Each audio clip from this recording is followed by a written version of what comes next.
Or good evening or good afternoon, whenever you might be watching this. My name's Kevin Hodge. I'm reading letters that were written by my dad, Jimmy Hodge, who was a journalist here in Kent in the UK.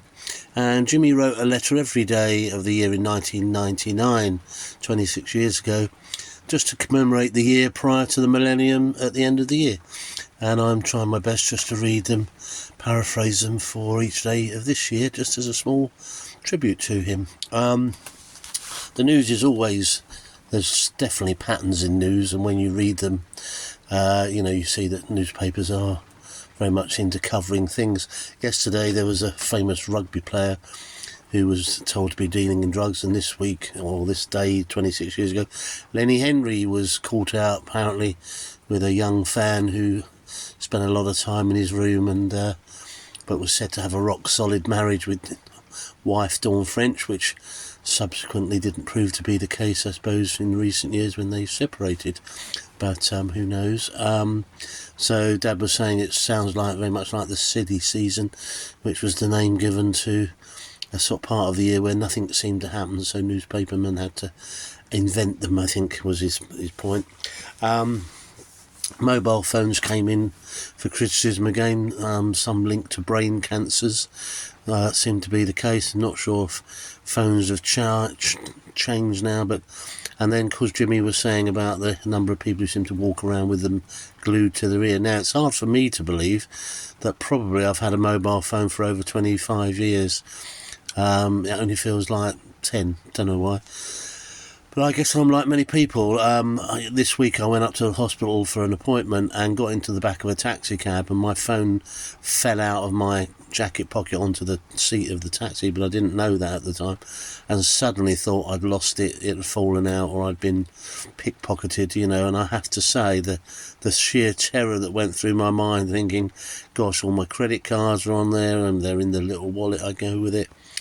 I had, if there was ever a panic attack, that was it. So perhaps we all ought to just think a little bit about our mobile phones and what we do with them or what we don't do with them, perhaps is more appropriate. But whether they do cause any long-term harm is yet to be seen, I guess.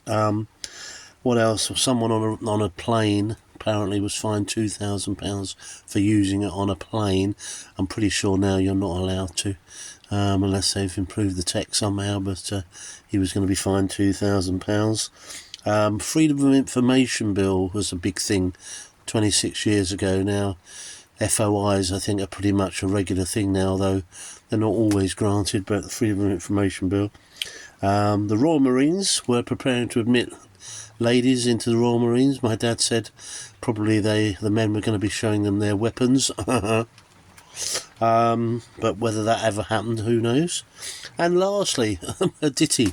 In 1667, the Dutch sailed up the River Medway, which was here in Kent, and attacked sort of the area we know as Rochester, and sailed up, and there was a huge chain that was stretched across the Medway in order to try and stop them. And I seem to remember my dad did an absolutely first-class job of reporting that event as if it was in real time, and I remember reading it as a son, thinking, God, this is clever stuff. So it was all about as if it was happening today in Medway.